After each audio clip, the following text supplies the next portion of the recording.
Okay, welcome in, one and all. I'm now going to be reviewing all of Friday's action of the NHL. There were 9 games on tap, so 18 teams were pushing for 2 points. Starting with the teams you see on your screen, as the Toronto Maple Leafs went into Columbus to take on the Blue Jackets. In the first, Mitch Marner would kick things off for the Leafs, getting his 14th of the season, assisted by Riley, 4 minutes and 14 seconds into that frame. Sillinger would then tie it up for the Blue Jackets, recording his 4th of the season, assisted by Bean. And that happened with 9 minutes and 43 seconds to go in the period. Austin Matthews would record his 29th of the year, assisted by Marner, with 7 minutes and 5 seconds to go in the period. So it's 2-1 in favor of the Leafs heading into the second. Robertson would record his 4th goal of the year for the Leafs, increasing the lead to 3-1 at that point, assisted by Liljegren and Max Domi, and that goal happened 1 minute and 35 seconds into the second period. Gauntz would then get his first goal of the season for the Columbus Blue Jackets, cutting the deficit to 3-2, assisted by Texier and Severson. William Nylander would increase the lead to 4-2 with a power play goal 9 minutes and 42 seconds into that period, assisted by Matthews and Riley. Voronikov would then cut the deficit to 4-3, recording a power play goal of his own, his 7th of the season from Johnny Gaudreau and Provorov. Johnson would then tie it up 1 minute and 40 seconds after that, recording his 5th of the season, assisted by Bemstrom. John Tavares would then get a late power play goal with 55 seconds to go, his 11th of the season, assisted by Nylander and Riley. In the third, just the one goal to report, and that was Fantilli. He would then record his 10th goal of the season from Johnny Gaudreau, and that goal happened with 6 minutes and 14 seconds to go in the frame. In the overtime period, roughly 3 minutes into that segment, Gaudreau would then get the game-winning goal, getting his 7th of the season from Severson and Danforth. So a comeback victory for the Blue Jackets on that particular night. 6-5 would be the final score. With the victory, the Blue Jackets are 12, 18, and 7. They're still bottom of that Metropolitan Division. And despite the loss, the Leafs are still in the top 3 of the Atlantic Division, 17, 9, and 7. All right, the next matchup takes place in Detroit, where we have the Red Wings. They played host to the Nashville Predators. Take a look at the goal scoring summary from this game. So in the first, the captain for the Red Wings would open up the scoring, getting his 13th goal of the season, a shorthanded goal, 4 minutes and 2 seconds into that frame. Philip Forsberg would tie things up, getting his 17th goal of the season, assisted by Nyquist. Wallman would then increase the lead to 2-1, getting a late goal for the Red Wings, his 7th of the season from Rasmussen and Fabry, and that goal happened with 22 seconds to go in the first. In the second, Nyquist would record his 7th goal of the season, getting a shorthanded goal for the Predators, their first of the game. 11 minutes and 40 seconds into that frame, so therefore it would have been 8 minutes and 20 seconds left to go in that period. Forsberg would then give the Predators a lead with 6 minutes and 11 seconds to go in the period. His 18th of the season, assisted by Novak, so it's 3-2 in favor of the Predators heading into the third. Alex DeBrincat would get 17th goal of the season from Comfort and his best friend Patrick Kane, 9 minutes and 29 seconds into that frame. Wallman would then increase the lead to would then give the Red Wings a 4-3 lead, getting his 8th goal of the season from DeBrincat and Patrick Kane, and that goal happened with 8 minutes and 47 seconds to go in the period. And 1 minute and 11 seconds after that, Gustav Nyquist then recorded his 2nd goal of the game, an even strength goal, his 8th of the season, 2nd of the game, I did say, assisted by Forsberg and Luke Schenn, which is all tied up at 4 heading into overtime. 2 minutes and 13 seconds into that extra frame, Raymond would then record his 11th goal of the season, getting the game-winning goal from DeBrincat and Wallman. So 5-4 will be the final score from Detroit. With the victory, the Red Wings are now sitting at 17, 15, and 4. So they're kind of like in the bottom 4 of that division, but they're very close. They're like neck and neck with the Bolts in that division. And as for the Predators, 19, 16, and 1 is where they're at so far in this season. All right, the next matchup takes place in Florida, where we have the Panthers, and they're playing host to the New York Rangers.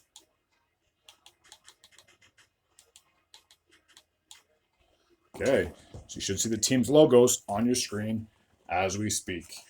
All right, let's take a look at the goal scoring summary from this matchup. Evan Rodriguez would kick things off in the first. It would be a late goal An even strength one with just a minute and 15 seconds remaining. He would then get his seventh goal of the season from Barkov and Mikola. So it's 1-0 in favor of the Panthers heading into the second. Sam Reinhart would double up the lead to 2-0, getting his 22nd of the season, assisted by Barkov and Verhaeghe, 7 minutes and 12 seconds into that frame. Panarin would then cut the deficit to 2-1, getting his 20th goal of the year from Lafreniere and Lindgren. Cooley would then tie the game up with 5 minutes and 24 seconds in that middle frame, his 7th of the season, assisted by Keandre Miller. And Sam Reinhart would then record his second goal of the game, his 23rd of the year, from Barkov and Tkachuk. That would be a power play goal with 2 minutes and 53 seconds to go in the period. After two, it was 3-2 in favor of Florida. Zibanejad will get a short-handed goal in the third, recording his 14th of the season from Chris Kreider. 7 minutes and 45 seconds remaining in that period. Connor Verhaeghe would then give the Panthers a go-ahead goal with 6 minutes and 23 seconds to go in the period, his 17th of the season, assisted by Forsling and Matthew Tkachuk. 4-3 would be the final score in favor of the Panthers. So with the win, the Panthers have now improved to 21-12-2. I believe they're now second in that Atlantic Division. And despite the loss, the Rangers are still atop of that Metropolitan Division, 24-9-1. All right. The next matchup takes place in Ottawa, where we have the Senators, and they were playing host to the New Jersey Devils. Okay, so let's take a look at the goal scoring summary from this matchup. In the first, Batherson will kick things off for the Senators, 9 minutes and 47 seconds into that frame, recording his 14th of the year from Brady Tkachuk. Jack Hughes would tie it up on a power play goal with 6 minutes and 50 seconds remaining in that frame, recording his 15th goal of the season, assisted by his brother Luke and Bratt. Speaking of Bratt, he would then get a power play goal, a late power play goal, just 8 seconds remaining in the period, his 14th of the season, assisted by both of the Hughes brothers. So it was 2-1 in favor of the Devils heading into the second.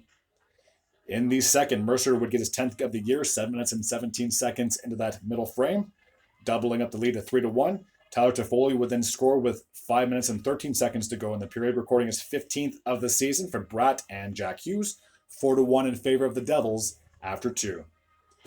Brandon Smith would get his first goal of the year for the New Jersey Devils, 3 minutes and 59 seconds into that frame. He just came out of the penalty box with that, and it was an unbelievable goal. You have to go on YouTube to check that out. Heischer and Bratt would assist on his goal. Bernard Docker would finally get the second goal of the game for the Senators, getting his third of the season from Brandstrom and Cruikshank. Luke Hughes goal for the Devils to increase the lead to 6-2, getting his sixth of the year from Holtz and Chris Tierney. And that goal happened with 3 minutes and 32 seconds to go in the period. Sorry, 2 minutes and 32 seconds to go in the period.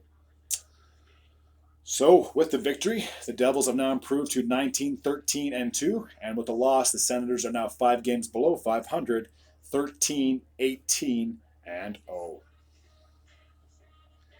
right, now I believe the next matchup I will be taking a look at takes place on Long Island, where we have the Islanders, and they played host to the Washington Capitals. So I'll get the team's logos on the screen as we speak. Okay, let's take a look at this matchup. No goals to report in the first, so we have to jump ahead to the second period, where Pajot would open up the scoring for the Islanders, 4 minutes and 51 seconds into that frame, getting his third of the season, assisted by Romanov and Gauthier. Dobson would double up the lead to 2-0, getting his sixth of the season from Barzal and Bo Horvat, and that goal happened a minute and 10 seconds after Pajot opened up the scoring, so it was 2-0 in favor of the Islanders heading into the third. Gauthier would triple up the lead to 3-0, getting his third of the season, assisted by Pajot and Bo Horvat, and that goal happened with 9 minutes and 50 seconds remaining in that period. He would then record his second goal of the game, his fourth of the season, just 18 seconds after he made it 3-0. It was now 4-0 in favor of the Islanders, assisted by Pajot and Bolduc. Speaking of Pajot, he would also get his second goal of the game, his fourth of the season from Holmstrom, making it 5-0 with 5 minutes and 34 seconds to go in the period. Abu Kabul would finally give the Capitals on the board, but unfortunately it was too little too late at that point. 5-1 at that point, his third of the season, assisted by Sandin and Jensen. That goal happened with 18 seconds to go in the frame. And other than spoiling the Islanders shutout, the Capitals really didn't show up in this game, if I'm going to be completely honest with you. So with the victory, the Islanders are 17-9-9, and despite the loss, the Capitals are still 6 games above 500. They're around like that fourth spot of that Metropolitan Division, 17-11-5. All right, let's take a look at the next matchup. I believe there's only 4 more games to review from Friday night. So the next matchup takes place in Dallas, where we have the Stars, and they played host to the Chicago Blackhawks.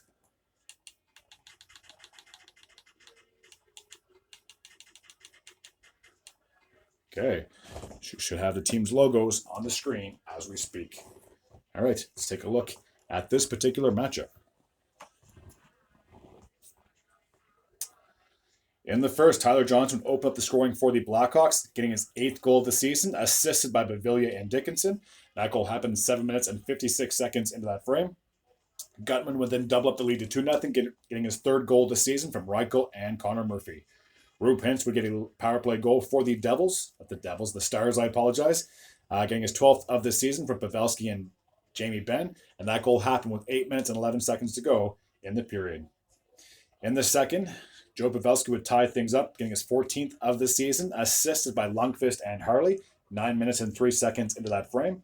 Rupee Hintz would then get a goal 20 seconds after Pavelski scored, getting his 2nd of the game, 13th of the season, assisted by Jason Robertson. So it was 3-2 in favor of the Stars heading into the third.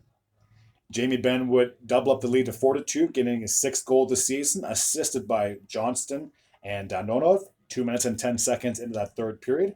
Dickinson would then cut into the deficit to 4-3. We're getting his 12th of the season from Gutman and Vlasic. Tyler Johnson would get a late goal for the Blackhawks, getting his 2nd goal of the game, his 9th of the season, assisted by Kurashev and Korchinski.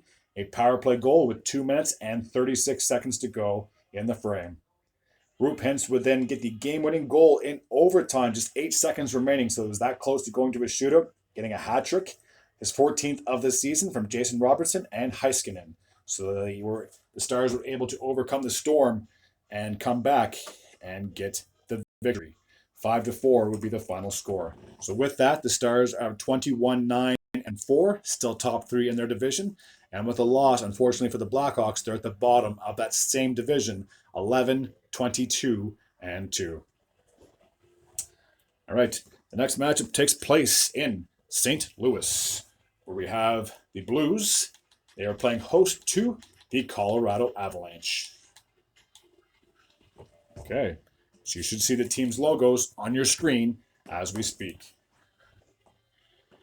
In the first, Ryan Johansson would record his 11th goal of the season, kick things off for the Avalanche, assisted by Drouin and Manson. And that goal happened with 4 minutes and 49 seconds to go in the period. And just a minute and 20 seconds after that, Rob Thomas would then get a shorthanded goal for the Blues, tying it up, recording his 14th goal of the year. So it's all tied up at 1 after 1.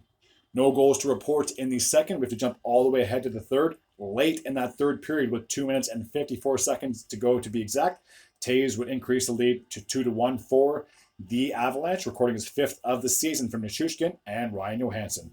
And that's where we'd stand at the end of regulation. So with the victory, the Avs are 22-11-3. They are atop of that Central Division. And with the loss, the Blues are 18-16-1. Again, they're right around that 4th or 5th spot in that division. All right, 2 more games to review from Friday night. The first of the 2 takes place in California, where we have the Anaheim Ducks, and they're playing host to the Arizona Coyotes.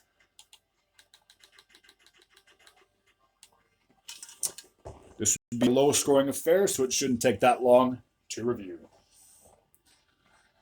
All right, in the first, Clayton Keller would open up the scoring for the Arizona Coyotes, recording his 13th of the season from Schmaltz and Kerfoot, 7 minutes and 38 seconds into that opening period, a power play goal to note. In the second, Krause would double up the lead to 2-0, assisted by Michelli, and that goal happened with 9 minutes and 55 seconds to go in that frame. There were no goals in the third, so 2-0 would be the final score. in favor of the Coyotes. So with the victory, they are now 19-14-2. They are in that fourth spot in the Central Division, and with the loss, the Anaheim Ducks are 13-22-0. I believe they are second last in that Pacific Division. All right, speaking of that Pacific Division, we are now heading off to Seattle, where they were the host team taking on the Philadelphia Flyers. So I should have the team's logos up on the screen right away. All right, let's take a look at who won and who scored from this game. So Thomas Konechny would kick things off for the Flyers. A late first period goal, just 3 minutes and 39 seconds remaining, getting a 17th of the season from Lawton and Sanheim. A shorthanded goal, I should note. No goals to report in the second. We have to jump all the way ahead to the third, where on a power play, Vince Dunn would tie it up, getting the 6th goal of the season from Bjorkstrand and Wenberg. 5 minutes, 45 seconds into that period. I think I already said it was a power play goal. In overtime, Justin Schultz, the game-winning goal, 2 minutes and 35 seconds into that period. His 3rd of the season, assisted by Bjorkstrand and Gordy. So 2-1 would be the final score in favor of the Kraken. The Kraken are now at 14-14-9, finally back to 500. And despite the loss, the Flyers are still in the top 3 of that Metropolitan Division, 19-11-5. All right, that takes care of my recap from Friday night of the NHL. As always, if you're new to this channel and you like this type of content, please feel free to hit the sub button. I'd be very grateful and very appreciative. And as always, take care.